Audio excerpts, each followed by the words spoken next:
We're at the World Knowledge Forum in Seoul, and joining us on INSEAD Knowledge is Artem Volynets, the CEO of N+ Group, a Russian-based metals mining and energy group with interests in coal, aluminum, and power generation. Mr. Volynets, thank you for being with us. N+ Group is the parent company to Rusal, the world's largest aluminum producer.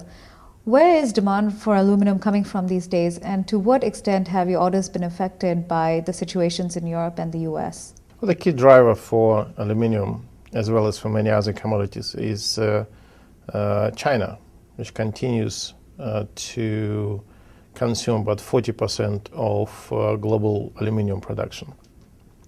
However, China is in many things is a sin in itself, and it produces as much aluminum as it consumes. Therefore, the global prices are more affected by, at least up to now, has been more affected what will happen in the rest of the world. We don't expect this continue going forward. In the medium term, China is likely to become a net importer of the aluminum, and then which should have a profound effect on global prices to the similar extent that you've seen in other commodities. As soon as a commodity started to be imported into China, the price for that commodity goes through the roof. In a difficult present that we are, we do see slowdown in demand in Europe, Russia, which are our main markets. We don't see slowdown in Asia. Rusal is a major supplier, or the main supplier of aluminum to Korea and Japan, where things are okay so far. However, given the fact that 30% of aluminum consumption is construction, and construction is typically the first industry that is affected by any slowdown in economic activity, and that we're starting to see some effects of that in Europe and in Russia. What's your growth strategy? There's also been some speculation about your company going public. Where will you list, and what do you plan to do with the money? Our main assets are in East Siberia, which is 2 hours flight from Beijing.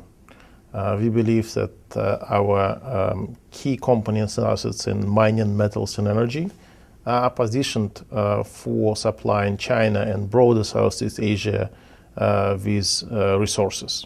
And that is a major growth wave that we are looking forward and hoping to take advantage of.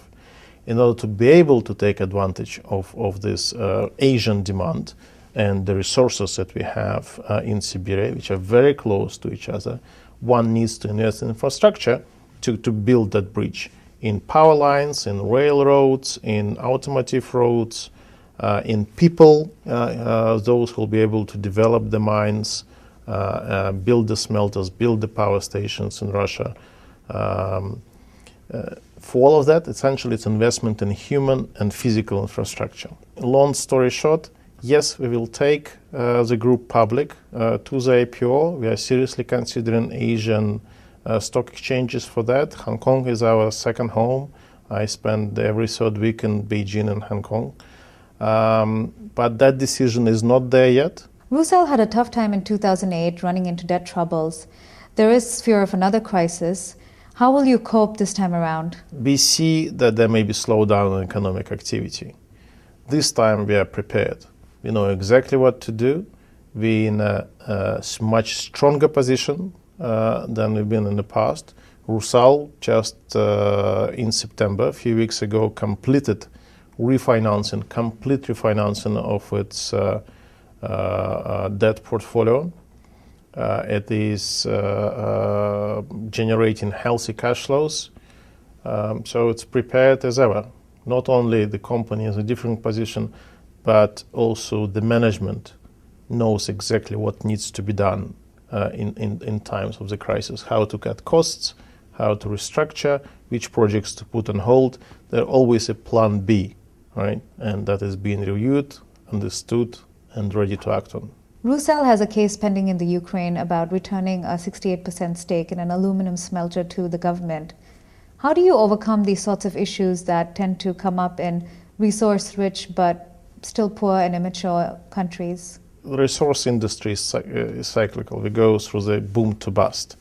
Somehow when the prices for commodities increase, the host governments start looking how to redistribute the assets which they have already privatized again. A classical example which we've seen recently, the Mongolian government deciding to redistribute shares in Awan Talgoy, which they have already agreed a long time ago. As soon as the commodities prices decline, that pressure is somehow less because those natural resources are not seen as a source of hard currency anymore. I think it's extremely important that once you establish the rules of the game, don't change them. Otherwise, very difficult to commit to long-term investment. Russia has a long history of difficult dealings with foreign companies wishing to exploit Russia's rich natural resources.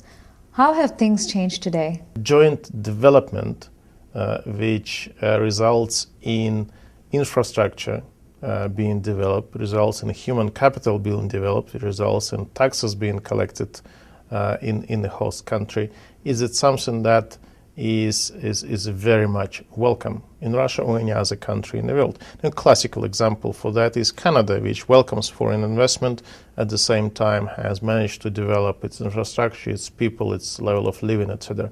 We believe in East Siberia it's possible to do the same, provided there is rules of the games are clear, provided there are incentives for the foreign investments are clear, and provided we stick to those rules of the games.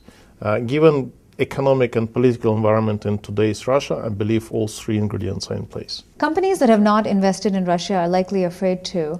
Why do you think that is, and how can you improve the brand of Russia? I guess we need to explain ourselves better, communicate more. The trust can only be overcome through personal interactions and actions and staying true to our stated goals and promises. Mr. Volynets, thank you for being with us today. Thank you.